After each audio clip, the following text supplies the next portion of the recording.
आचार्य चाणक्य एक महान ज्ञानी के साथ एक अच्छे नीतिकार भी थे।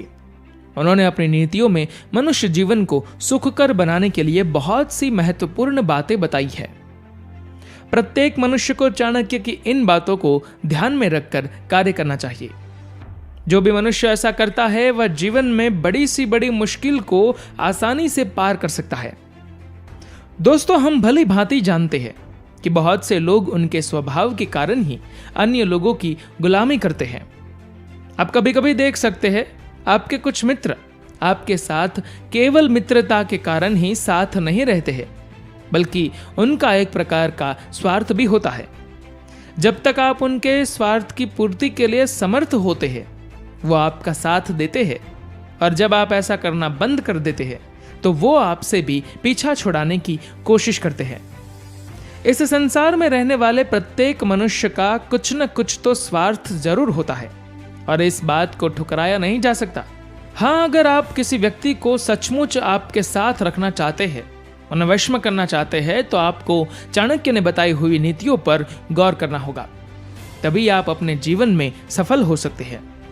आज मैं आपको आचार्य चाणक्य ने बताई हुई ऐसी ही वशीकरण की कुछ नीतियां बताने जा रहा हूं, जिससे आप किसी को भी बड़ी आसानी से वश में कर सकते हैं और उनसे अपना काम निकलवा सकते हैं। आचार्य चाणक्य अपने श्लोक में कहते हैं, लुब्धमर्थेन गृहीतास्तब्ध मंजली कर्मणा मूर्खश्चाच्छन्दानुरोधेन यथार्थवादेन पंडितम। इस श्लोक में उन 4 प्रकार के लोगों का वर्णन किया है और उन्हें वश में कैसे करना है ये बताया है। आइए जानते हैं कि किन लोग को कैसे वश में किया जाए। पहला है लालची। लालची स्वभाव के व्यक्तियों को तो आप जानते ही होंगे। कपट से भरे लालची लोग अपने लालच को पाने के लिए हर हद को पार करने की कोशिश करते हैं। लालच के भी प्रकार होते हैं। किसी को धन का लालच होता है तो किसी को वस्तुओं का लालच होता है। आप भी ऐसे लोगों से जीवन में कहीं ना कहीं मिले तो होंगे ही। जब उनको आपसे कुछ चाहिए होता है तो वो आपसे मीठी मीठी बातें करने लगते हैं और आपके हर काम को करने में मदद भी करते हैं। जब तक उनको आपसे जो चाहिए मिल नहीं जाता वो आपकी गुलामी भी करने लगते हैं। हाँ, आचार्य चाणक्य कहते हैं लालची लोगों को धन देकर वश में किया जा सकता है, और उसमें भी आपको उनको एक ही बार सब कुछ नहीं देना होता है। लालची व्यक्ति को थोड़ा थोड़ा करके देकर उसे वश में किया जा सकता है, क्योंकि लालची को अगर आपसे एक ही बार में सब कुछ मिल जाएगा तो बाद में वो आपकी तरफ देखेगा भी नहीं और ना आपकी बात कभी मानेगा। दूसरा है अहंकारी। आचार्य चाणक्य ने अहंकारी लोगों को भी वश में करने का तरीका बताया है। अहंकारी तो अहंकारी होता है, उसे उसके पास जो कुछ भी होता है उस पे उसे अहंकार होता है। ऐसे लोगों का अहंकार तोड़ने पर वो आपके कुछ काम के नहीं रह जाएंगे। वो आपको ही दुश्मन मानने लगेंगे और फिर आपके लिए मुश्किल बन सकते हैं।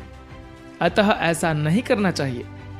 अहंकारी आदमी को आप उसकी तारीफ कर कर या उसको हाथ जोड़कर ही वश में कर सकते हैं। अहंकारी मनुष्य हमेशा स्वयं की तारीफ का भूखा होता है।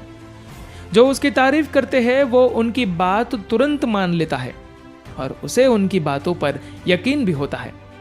अतः चाणक्य कहते हैं अहंकारी व्यक्ति से दुश्मनी नहीं करनी चाहिए, क्योंकि अहंकार के आवेश में आकर वो आपके साथ बुरा व्यवहार कर सकता है, इसलिए उससे हमेशा बचे। तीसरा है मूर्ख। मूर्ख व्यक्ति उसे कहते हैं जिसे न समाज का ज्ञान होता है न स्वयं के हितों का ज्ञान होता है। वो बिना विचार करे ही कुछ भी बोलने लगता है और ना समझ की तरह किसी के भी विषय में अभद्र टिप्पणी करने लगता है।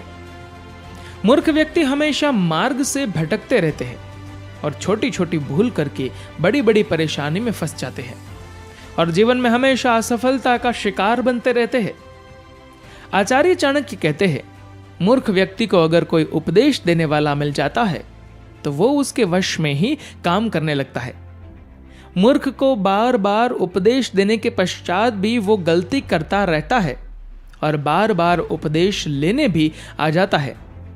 ऐसे समय में जो उसके हित की बात करके उसे कठोर भाषा में उपदेश देता है, वो उसके वश में हो जाता है और उस उपदेश देने वाले की बातों को मानने लगता है। आपको भी कभी कभी ऐसे मूर्ख मिले होंगे। कभी कभी ये मूर्ख लोग किसी स्त्री के मोह में फंस जाते हैं और स्वयं के जीवन को बर्बाद करने में लग जाते हैं। ऐसे समाज में जो भी कोई उन्हें उपदेश देने वाला मिल जाता है, जो उन्हें जीवन की सही राह दिखाता है, वे उसके वश में हो जाते हैं। विद्वान व्यक्ति, आप सभी को अचंबा हो रहा होगा कि भले विद्वान और ज्ञानी व्यक्ति को भले कोई कैसे वश में कर सकता है। वैसे तो ज्ञानी लोग ही दूसरों को वश में करते हैं और वो ही सच्चे राज्यकर्ता होते हैं। तो स्वयं ज्ञानी चाणक्य, जो स्वयं एक विद्वान थे, उन्होंने इसका हल भी बताया है। ज्ञानी लोगों को हमेशा सत्य की चाह होती है।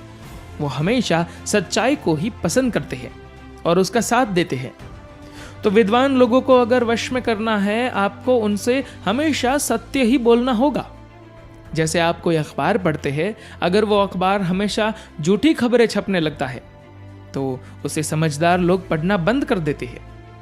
लेकिन अगर कोई अखबार हमेशा सत्य खबरें पुष्टि के साथ बताता है तो ज्ञानी लोग ऐसे अखबार पर आंख मूंद करके भरोसा करने लगते हैं। और कभी वो अखबार गलती से झूठी खबर भी छाप देता है तो बड़े से बड़े ज्ञानी भी उसे सत्य मान लेते हैं। उसी तरह ही अगर आप किसी ज्ञानी व्यक्ति को हमेशा सत्य बोलेंगे तो वो आपके वश में हो जाएगा। वो आपकी कही गई हर बात को सत्य समझकर ही आपको सुनने लगेगा। धन्यवाद।